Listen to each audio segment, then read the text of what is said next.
out of him that I didn't really see in New York. So there's obviously expectations, high ones for Darnold, being drafted really as highly as he was, and especially on a new team. So believe it or not, Sam Darnold, Nate, will be more successful with his new team, the Panthers, than he was with the Jets. Reunited, and it feels so good. Yes.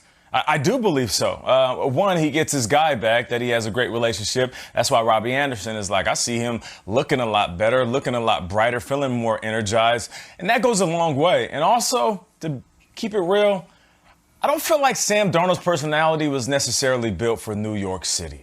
Like, and I'm not saying that he's mentally weak and, he couldn't make it here. He had to go to a smaller market. No, that would be over-exaggerating what happened here, and that would be disrespecting where he's at now in Carolina.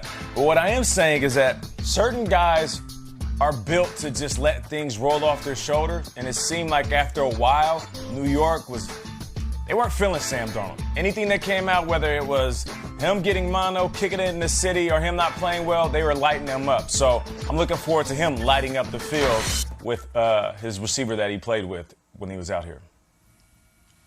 I almost chuckle with it because we're saying reunited and it feels so good, as if there was like this rich history of 6 Super Bowl appearances and Montana and Rice 6,000-yard seasons. Yeah, Darnold and Robbie Anderson might have been the 800th connection that there was in the NFL last year, and that's not against those guys. It's just, Robbie Anderson is going to be with Sam Darnold, but it's also a new beginning for Sam Darnold. I think that's the most important thing. Yes, he'll have more success. Last year was a dumpster fire for the Jets on every single front. They fired their coach. They fired their offensive coordinator. They fired their defensive coordinator. They're rebuilding up in New York. Darnold's rebuilding here in Carolina. If anything, he should go up and shake J.C. Horn's hand, because J.C. Horn was the selection at 8th overall, not Justin Fields and not Mac Jones. And if one of those guys was in the room, we might be talking about whether Darnold's fighting for his NFL career right now. So, yes, he's in a better situation. Yeah. It's all there. And DJ Moore, not Robbie Anderson, to me, is the number 1 wide receiver on this team. Wait till Jalen Hurts and Devontae Smith get reunited. Then we'll have the Montana Rice. Listen, I believe in it, because how do you think Ryan Tannehill's looked since he left the Dolphins? What about guys like Devontae Parker? What about a name from the past like Jay Ajayi? Listen, there's one thing that all these guys have in common with Sam Darnold. I love Adam Gase as a character. It's been a little bit of a rough run in the league, and it's been a little bit of a smooth run for guys after they leave him. I don't want to bury Gase here. It's not the point. I'm trying to lift up Darnold. I don't know if that was necessarily a good match. Maybe, Nate, it wasn't Darnold in the city. Maybe it was Darnold and the head coach. I don't really see any magic coming from them. Whereas now, you got a coach who's lively and fun and over the top and kind of a character. The other guy, no. I think a fresh start and maybe a better match. And I hate to say it, there is a building fraternity of guys who did not play their best football under Adam Gase and seemingly have new life after they leave.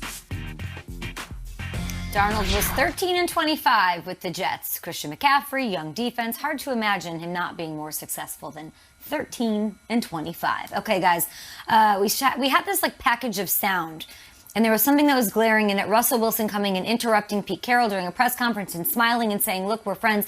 I hadn't seen that bit before it was live on television. So despite rumors about Wilson being unhappy, ones that we've talked about on our show and in Seattle, I'm not blaming the blame game on whoever. He says, he says, she says, whatever. Mr. Unlimited does look like he's staying for the team, at least for the 2021 season. Believe it or not, Nate, Russell Wilson and Pete Carroll are the most underappreciated quarterback head coach combo in the league. I don't think so. People know what Pete Carroll brought to the Seattle Seahawks. We know what Russell Wilson has done, the consecutive playoff appearances and how great they are in the regular season. Russell Wilson is a surefire Hall of Famer, and so is Pete Carroll. So I don't want to be a homer and just say, they're underappreciated. I really don't think they are. You know who is? And this might not be something you agree with, but I'm just going to say it because I don't know how much longer we're going to see this. Kyle Shanahan and Jimmy Garoppolo.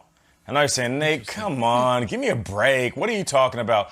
2 reasons I want to bring that up. One, if I just went to a team that struggled and I said, hey, I want to give you a quarterback. He's going to go 24-9, and within that time, you will make a Super Bowl appearance. Sign me up. Every single fan base that's not used to winning, sign me up. And then secondly, they drafted Trey Lance. So I'm not sure we're going to see that combination. So I'm just show them guys love for what they did. It did go underappreciated. I agree. I think they've had a great run, especially when Jimmy first got there, won those 5 games in a row, and then the Super Bowl run. He's healthy. They're good. Yeah. I'm with you on that, Nate. And I also think Seattle, those two guys are first ballot Hall of Famers. No problems. I'm going to go with LaFleur and Rodgers. Similar deal with you, Nate, where people will roll their eyes at home and say LaFleur and Rodgers. 26-6, their first 2 years in the league, 2 trips to the NFC Championship game. It's an unprecedented start for a head coach. George Seifert, I believe, is the only head coach to have a better start to his NFL career as far as advancing as far as they did. 26-6, 2 NFC Championship berths. Give me these guys. I hope Rodgers appreciates it. I think LaFleur definitely does. George Seifert had Steve Young. LaFleur has Aaron Rodgers. We'll see what he's made of this year. He might not. You know, this Carroll and Russ are one thing. The only other combination in the league of a head coach and a quarterback who have been together for more than 5 years, there's only 2 out of 32. It's those guys in Seattle, and it's Ben and Tomlin. Those are the only 2. I'll go with those guys. Consistently good every single year. Kind of quiet, Tomlin, little on the radar sometimes. Yeah, it fell apart at the end of last year, but they have won a Super Bowl. They've been to another one. I think it's those 2 guys. It's neck and neck combos in the whole league. And we'll see. Yeah, we'll see how long any of those duos stay together, embracing the 2021 season. Of course, Carroll and Russell Wilson have made the playoffs in 8 of their 9 seasons together. We have so much more Good Morning Football on the way.